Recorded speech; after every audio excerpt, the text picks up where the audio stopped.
Hello guys, good morning. In today's video po pala ay tayo po ay magbi-build ng 32AH EVE 12 volt cells at syempre gagamitin ko po yung bago nating BMS. Ito po ay meron ng active balancer at yung BMS rating niya po ay 50 ampere. At syempre susubukan din po natin yung kanyang capability kung kaya nga ba ng ating battery at ng ating BMS yung ating appliances sa bahay like yung ating water heater. Okay, tara simulan na natin.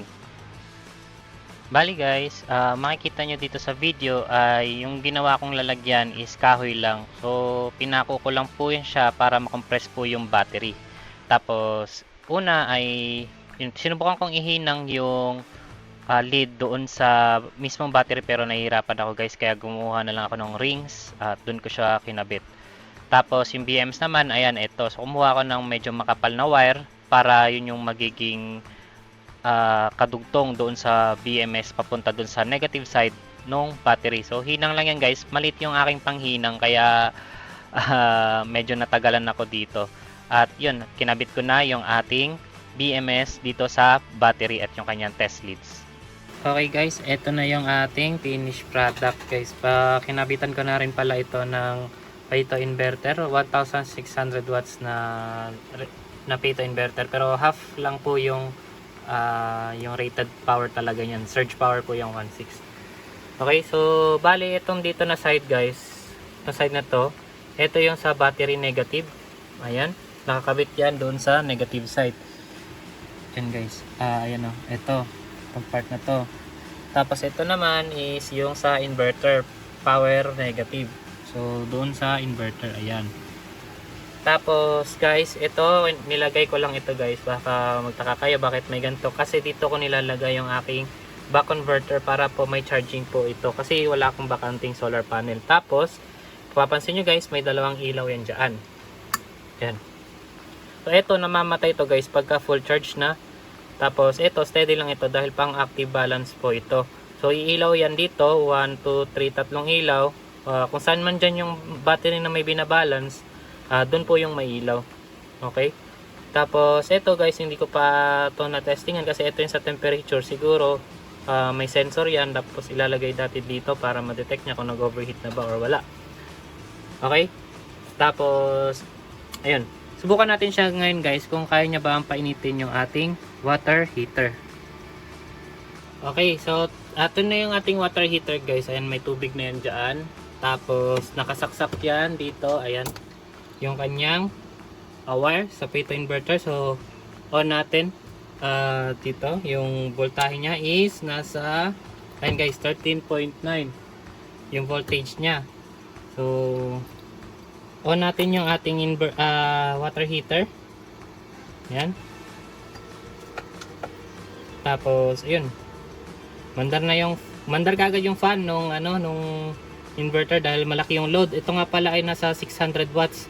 Tapos yung battery natin guys is nasa lang 400 watts lang. Pero hindi niya naman maubos yung 400 watts kasi ilang minuto lang naman tong aandar. Bali ngayon, tester natin kung ilang voltahe nga ba yung nandito ngayon sa battery. Ngayon guys, nasa 11.9 guys. So, huwag kayo matakot guys na bumaba dyan yung voltage kasi LiFePO4 battery naman ito. Matibay naman ito sa mga ganyang senaryo. So, testingin ko lang.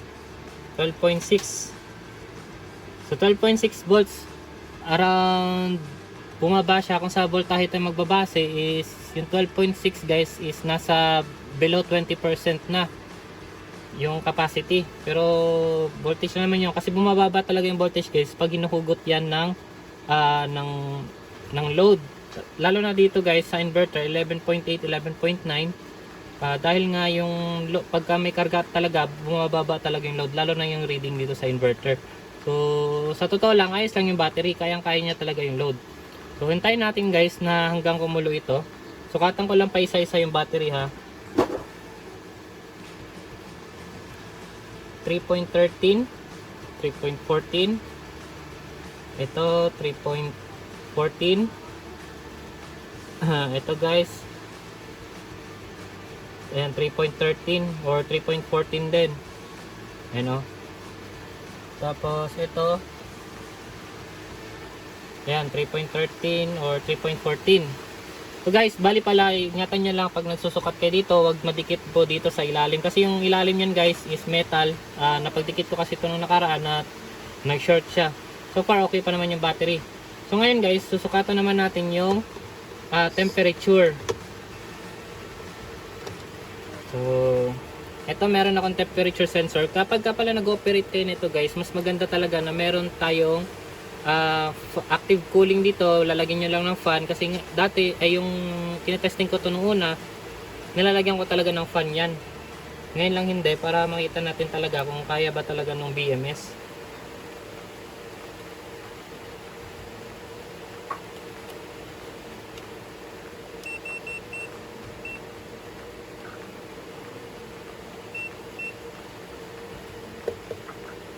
Yan guys, so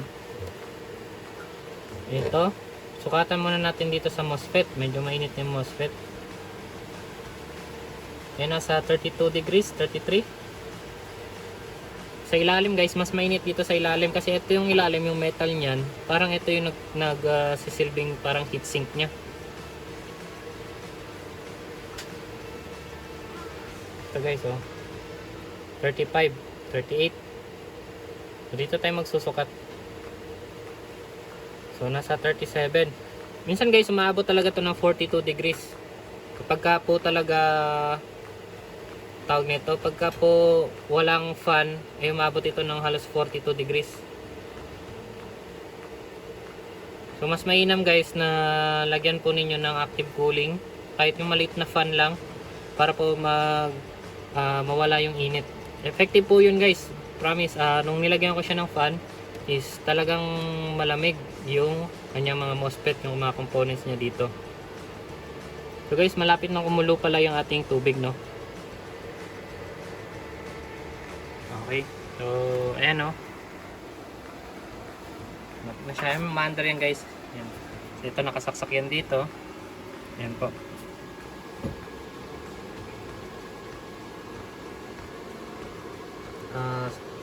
Hindi ko na masukatan yung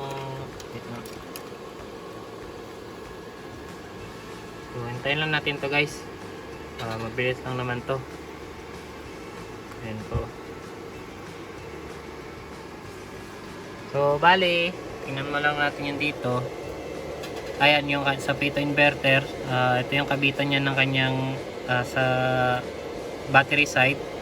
Ayan po, medyo umiinit din po yun dito. Ayan, no? Kasi halos ano na rin mapuno niya na rin kasi ito nasa 800 watts tapos ito 600 watts. Kasi 1.6 yung kalahati lang yung talagang actual power niyan. So 800 tapos 600 ito. So malapit na rin itong sumagad. At medyo umiinit na rin talaga yung kanyang tawag nito. Yung dito, oh. Ito kasi yung case niya, parang ito rin yung heatsink nung ating pito inverter. So guys, kung kaya ng water heater, lalong kaya ito sa rice cooker. Pero subukan din natin yung rice cooker guys, kung kaya niyang magsaing. Yun yung medyo matagal talaga guys. So di ko alam kung paano ko i-record yun, kasi medyo talaga matagal siya. Siguro ito time lapse ko na lang.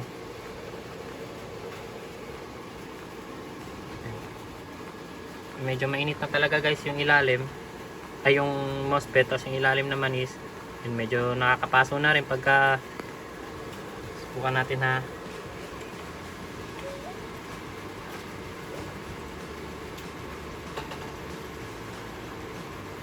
Ayun, oh, halos nasa yun, wala na, tapos na, umulo na guys. Tapos yung battery balik sa 13 volts. Okay, pero yung actual voltage nyan guys is subukan ko lang, ha. Wait, tanggalin, ikat ko lang muna yung video. Ayan guys, bali 13.2 volts. Bumalik sa 13.2 volts yung battery. Pero guys, hindi ko pala nakuhanan yung ampere na dumadaloy sa kanya. So bali, i-tester na lang natin ulit. Tapos pandarin ko lang yung heater.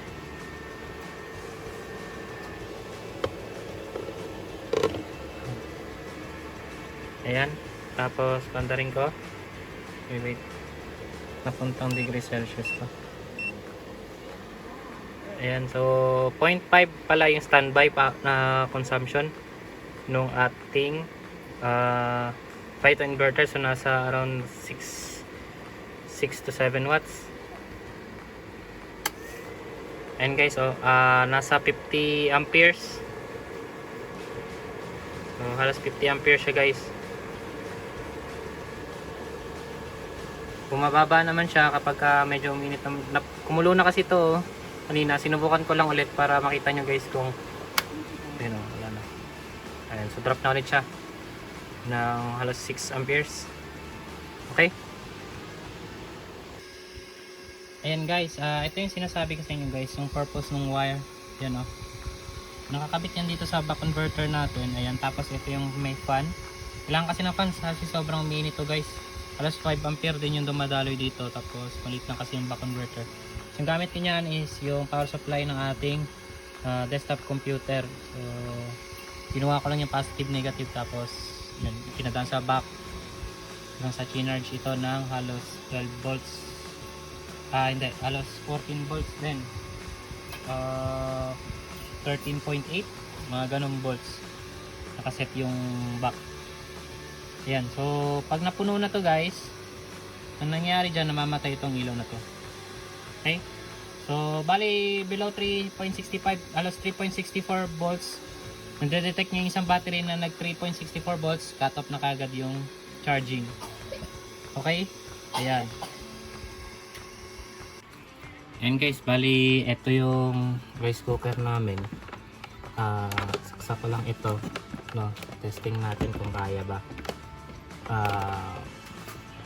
Kaya ba nitong makapagluto yung ating rice cooker na 400 watts po ito. Okay, tara, testing na natin. Yan, 13.7 yung voltage niya ngayon. Saksak na natin ito. Yun, nag-on yung ating rice cooker. Tapos on na natin. Yan. Bali guys, ang magandang setup talaga dito is meron tayong solar panel dapat para po magsuporta sa ating battery, pero sa testing nito ay wala tayong solar panels. Ito time-lapse ko na lang to guys kasi medyo matagal eh.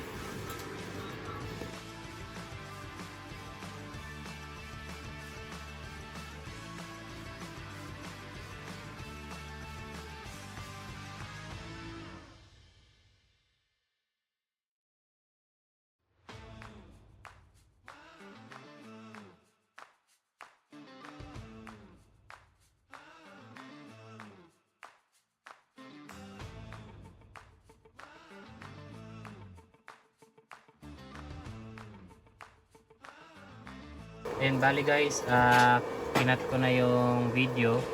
Ayan. Yung ating pang BMS ay hindi po talaga siya ganun kainit.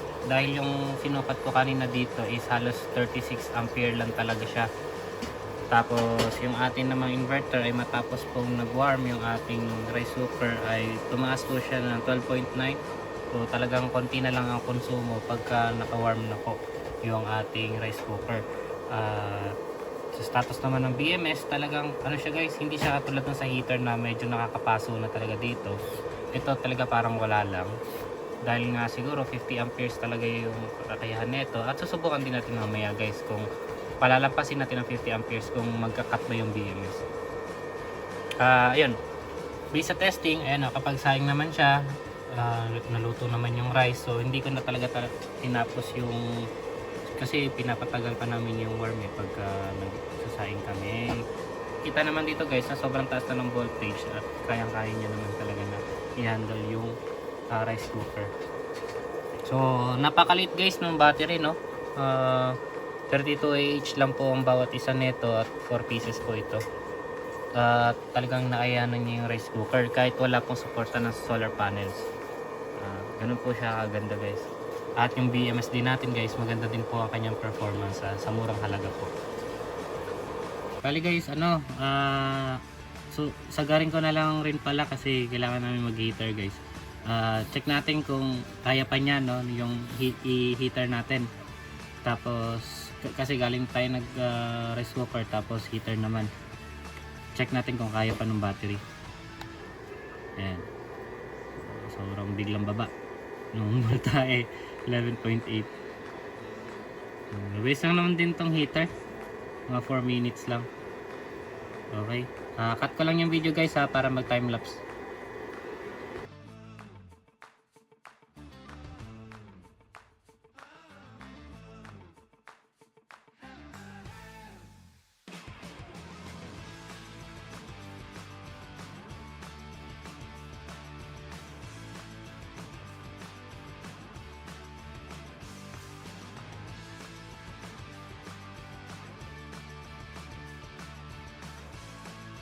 Bali, ayun guys, no, kaya pa naman niya, no, isang rice cooker kanina, tapos nakapag-init naman siya ng tubig. Eh nga, medyo anina dun sa inverter, akala ko magkakat na yung inverter. Sobrang init ng inverter. Oh. Alam, magkakat na siya kasi nasa 11.5, so hindi pa pala siya nagkat. Tapos si BMS naman, hindi ko lang nasukat yung voltage niya kanina, pero ayun nga, gaya na sabi ko, pagka heater talagang gamit ay talagang sobrang init nitong BMS. So kaya guys, kapag sagad yung load niya 50 amperes yung BMS, kailangan siya ng active cooling. Talagyan nyo lang fan talaga dito para at least magtagal yung BMS nyo, pero okay lang naman kahit hindi. At least hindi siguro sobrang tagal na paggamit kasi itong heater for alas 4 minutes lang siguro to, 4 minutes o 5 minutes natapos naman na. So nakakapagpahinga kagad yung BMS. Ayan. So tara, charge muna natin ulit yung battery, tapos subukan natin yung overload nya kung magkakat ba yung BMS. So higher than 50 amperes. Okay guys, bali yung susubukan naman natin ngayon guys is yung overload naman ng BMS, kasi baka pag sumobra na siya ng ng 50 amperes, hindi pa rin siya mag-cut. So delikado po yung ganun kasi lampas siya sa capability niya tapos ayaw pa rin mag-cut. Bali ito is 600 watts. Tapos kumakain na siya ng 50 amperes, so sagad na sagad yung ating BMS. Tapos lalagdagan ko ng laptop, halos 40 watts din kasi yung yung laptop na yun. So try natin kung magka-cut ba siya kapag in-on natin yung heater. Okay, so try natin i-on yung laptop.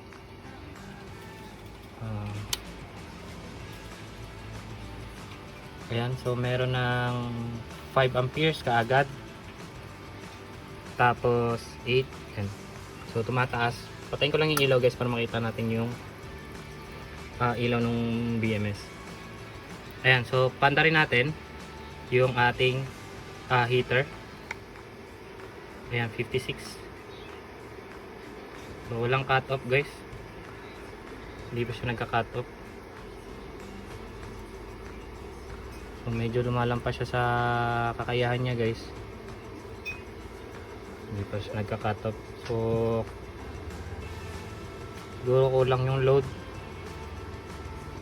Try natin na dagdagan yung load. Sa 50 amperes hindi pa rin siya nagka-cut.